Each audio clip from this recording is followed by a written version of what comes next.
大家好，我是装修工长老刘。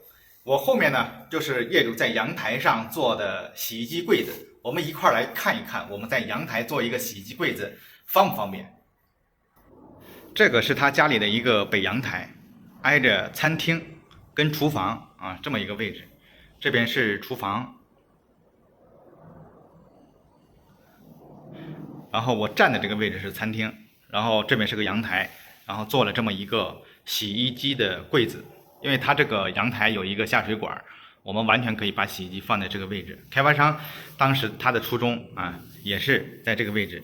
然后包括我们的水啊，大家看一下，水跟电啊都预留好了。我们安装的时候，这个都是跟洗衣机的尺寸啊提前量好的。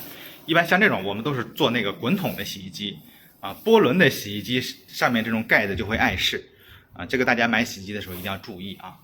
然后再有就是两边的小柜子，其实能放不少的东西。我看一下，然后这个位置包的是它里面的一个下水管道。平时我们不用的一些洗衣液啊、肥皂啊，就是只要是关于洗漱的一些东西啊，洗地的一些东西，我们都可以放在这些柜子里面。其实能放不少东西啊。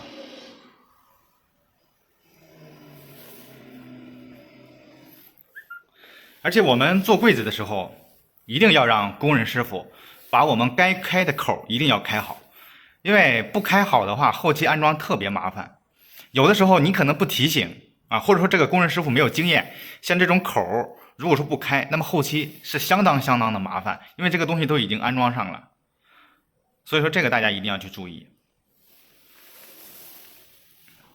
另外这个台面啊，有的是直接选择这种板子啊，还有的是用钢石啊，再上档次一点就是用石英石啊，石英石就特别结实了。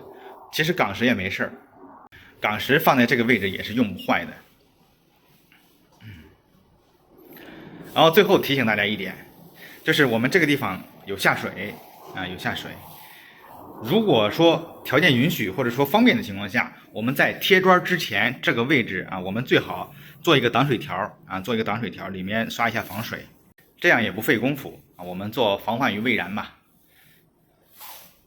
这是我们阳台的一个洗衣机柜子啊，大家在装修的时候看看能不能用到啊，能不能借鉴到。